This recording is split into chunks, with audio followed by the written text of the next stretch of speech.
तो ये आपने बीच में काफ़ी इंटरेस्टिंग बात कही। आपने कहा ये जो आम आदमी में जो आस्था है और जो अनिश्चितता के प्रति जो विश्वास है, ये हमारी भाषाओं में ठीक से बैठाया गया है। ये काफ़ी इंटरेस्टिंग लग रहा है। थोड़ा इस पे और थोड़ा और रोशनी डालिए इस पे। हाँ, मतलब मैं अनिश्चितता की बात कर रहा था। ये अचानक मुझे समझ में आया करीब 5-6 साल पहले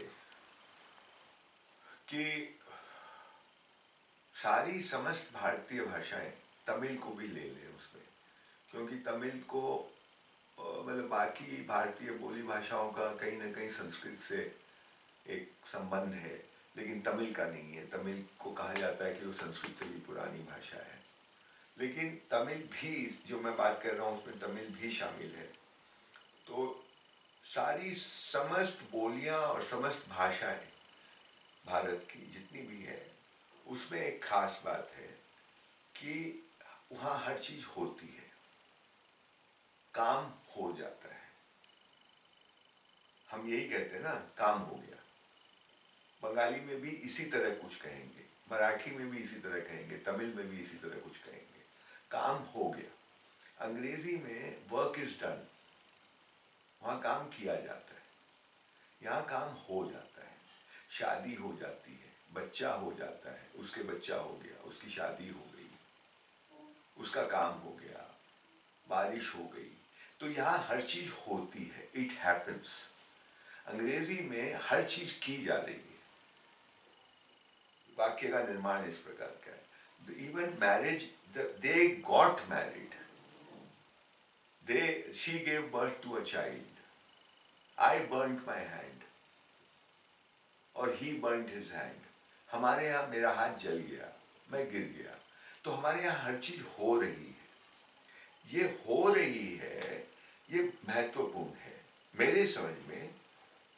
ये होना जो है हमारी भाषाओं का, वो होना इस बात से आया है कि मैं ही करने वाला नहीं हूं, मैं भी करने वाला हूं। ये ही वाली सभ्यता और भी वाली सभ्यता का भेद है। मैंने जब काम किया और कुछ उसका परिणाम आया, तो मैंने काम किया, credit goes to me alone. ऐसा कहा नहीं जा रहा, पर ऐसा एक भाव आता है, मैंने किया। जब हो रही है तो उसमें मैंने तो कुछ किया ही है, लेकिन मैंने भी किया है। और भी बहुत सारे फैक्टर्स हैं जिनको कुछ को मैं जानता हूं, कुछ को मैं जानता भी नहीं हूं। They are unknown. वो दिखाई नहीं पड़ते, वो उनको सिर्फ महसूस किया जा सकता है। कभी कभी वो भी नहीं पता चलता, वो अज्ञात के क्षेत्र में है। और ये जो हो रहा है उसमें मैंने किया, परिणाम का आना ना आना वो उन सारे फैक्टर्स पे भी निर्भर करता है, इसलिए होना हो रहा है। तो वो जो गीता की बात है कि भाई तुम कर्म करो और परिणाम पे तुम्हारा अधिकार नहीं है, ये बात उपदेश नहीं है, ये सरमन नहीं है, ये एक रियलिटी का प्रस्ताव है, वास्तविकता का प्रस्ताव है। ऐसा ही है, तुम कुछ भी कर लो, वो जो होना है उसमें तुम्हारा रोल इतना ही है। बाकी बहुत कुछ है, ज्ञात और अज्ञात, जिनका उसमें योगदान होगा तो वैसा होगा, नहीं तो नहीं होगा। ये उसमें बात है। तो ये मुझे लगता है ये भाषा के थ्रू हमारे साइकी में भी आई है, हमारे मानस में ये बैठी है। इसलिए हम अनिश्चितता, जो हमारा साधारण परंपरागत दिमाग है, उसमें ये बैठ गया है दिमाग में। तो हम इसलिए हर अनिश्चितता को थोड़ा ज्यादा सहज रूप से डील करते हैं। जो होना होगा हो जाएगा, जो होगा अच्छे के लिए होगा। इस तरह की जो कहावतें हैं बोलो, या जो बातें हैं, वो इसी से निकली है। जो होना होगा होगा, जो होना होगा अच्छा ही होगा, है ना।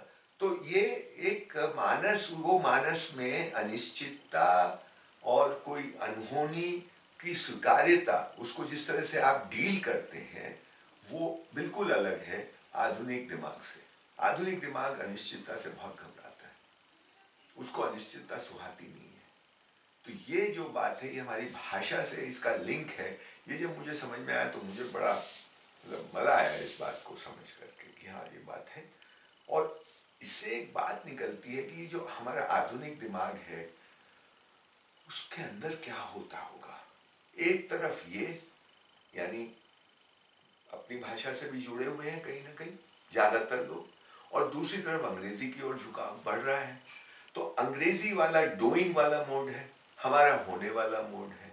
इनके बीच में कहीं कॉन्फ्लिक्ट भी होता होगा क्या, उसका असर दिमाग पे क्या पड़ता होगा।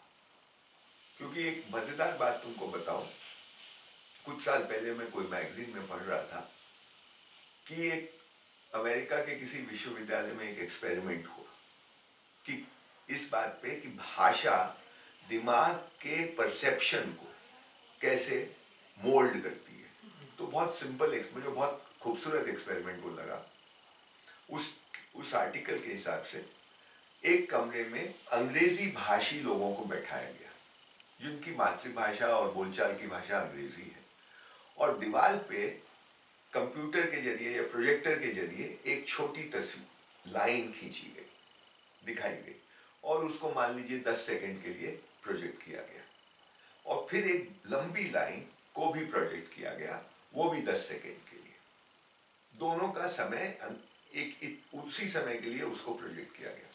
उसके बाद जो बैठे थे कमरे में अंग्रेजी भाषी लोग, उनसे पूछा गया आपके अनुसार कौन सी लकीर, पहली वाली या बाद वाली, कौन सी लकीर ज्यादा समय तक स्क्रीन पे रही। अधिकांश लोगों ने ये कहा कि जो लंबी वाली लकीर है वो ज्यादा देर तक रही।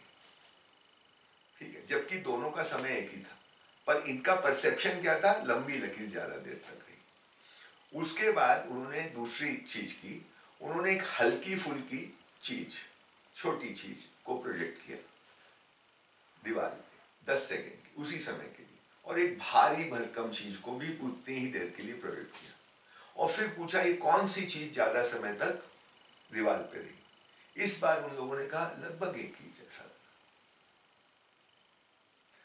इससे ये, अब इस एक्सपेरिमेंट का एक और चरण हुआ। रशियन लोग, मैं रशियन नहीं जानता, पर उस आर्टिकल के अनुसार रशियन भाषी लोगों को भी उसमें बैठाया गया और वही सेम एक्सपेरिमेंट किया गया। तो अब की बार रशियंस लोगों ने कहा लकीर के बारे में कि लगभग एक ही जितने समय रही, पर भारी चीज को उन्होंने कहा वो ज्यादा समय तक रही। इससे ये निष्कर्ष निकला, अंग्रेजी में हम और तुम अगर बात कर रहे हैं तो हम बोलेंगे, और हम बहुत देर तक बात करें तो हम बोलेंगे we had a long chat. देर हिंदी में कहेंगे बहुत देर तक बात की। देर समय की इकाई है, पर लॉन्ग जो है लंबाई क्या डायमेंशन है, लंबाई की इकाई है। तो समय को अंग्रेजी में लंबाई से बोलते, long chat, we had a long chat. देर को लंबाई में आपने कन्वर्ट कर दिया। तो उनका परसेप्शन में इस बात का हुआ है कि समय को वो लंबाई के उसमें देखते हैं, तो इसलिए उनको लंबी वाली लकीर ज्यादा देर तक दिखाई दी। रशियन में ऐसा कहा उस आर्टिकल के अनुसार, अगर देर तक बात होती है तो उसको हैवी के वजन से जोड़ते हैं। ये लोग लंबाई से जोड़ते हैं, वो वजन से जोड़ते हैं, तो उनको भारी चीज ज्यादा देर दिखाई दी। समझ रहे हो मेरी बात। तो ये जो परसेप्शन है ये न्यूट्रल नहीं है। हम मानते हैं, मतलब रैशनैलिटी की बहुत बात होती है, लेकिन परसेप्शन की कोई बात ज्यादा नहीं होती है। How is the perception moulded. हम जो कुछ देख रहे हैं, मैं तुमको देख रहा हूँ, तुम मुझे देख रहे हो, या कोई न्यूज सुन रहे हो, उसको तुम इंटरप्रेट कर रहे हो, उसको समझ रहे हो, ये सब जो हो रहा है ये तो परसेप्शन के मार्फत हो रहा है ना। वो वहां पे हो रहा है, हर्ष वहां बैठा है, मैं यहाँ बैठा हूँ, मैं देख रहा हूँ, हर्ष वहां है, पर वो जो हर्ष को मैं देख रहा हूँ वो हर्ष को नहीं देख रहा, हर्ष के परसेप्शन को मैं देख रहा हूँ, और वो परसेप्शन मेरा है। वो जो परसेप्शन है, गड़बड़ तो वही है सब कुछ, उसी में ह्यूमन साइकोलॉजी भी आती है और चीजें भी आती हैं। तो मुझे कोई आदमी गुस्से वाला दिखेगा या वो बदमाश दिखेगा और दूसरे को ऐसा नहीं दिखेगा। ये मामला क्या है, तो वो परसेप्शन का मामला है। तो परसेप्शन जो है मॉडर्न आदमी का, वो अलग तरह का हो गया है। और भाषा का भी असर होता है परसेप्शन में। तो हम जो इस होने वाले कल्चर के लोग हैं, हमारे यहाँ हर चीज होती है, और वो लोग डूइंग वाले कल्चर के लोग हैं, और उसी से मैं ये बात जोड़ रहा हूं कि वो लोग ही वाले हैं और हम लोग भी वाले हैं ऑल्सो। मतलब हमारा जो है वो है आइदर एंड और। वो जो है मॉडर्न माइंड जो है आइदर और वाले लोग हैं, या तो ये या वो, या तो मैंने किया या मैंने नहीं किया। हम ये बोले मैंने भी किया भाई, उसमें और भी फैक्टर्स हैं। ये बड़ी चीज है। ये आज जो आप पोलराइज, मैं इसको इससे भी जोड़ रहा हूं कि आज ये जो पोलराइजेशन की बात बहुत बढ़ रही है, ये दिमाग मॉडर्न दिमाग है। आइदर आप इस तरफ है या आप उस तरफ है। भाई मैं तो किसी भी तरफ नहीं हूं, तो फिर आपकी कोई स्पेस नहीं है। वो आप नहीं है, आप बोलते रहिए कि आप किसी भी तरफ नहीं है, लेकिन वो बोलेगा नहीं नहीं ये तो इस तरफ है, क्योंकि इन्होंने ये शब्दों का इस्तेमाल कर दिया है, क्योंकि इन्होंने ये बात कर दी। तो उसका दिमाग कटघरे में फंसा हुआ है। मैं दोनों तरफ नहीं हूं, लेकिन उसको ये सुहाता नहीं है, वो मेरे को एक कटघरे में डालकर ही वो समझ पाता है मुझे। तो ये मॉडर्न माइंड है।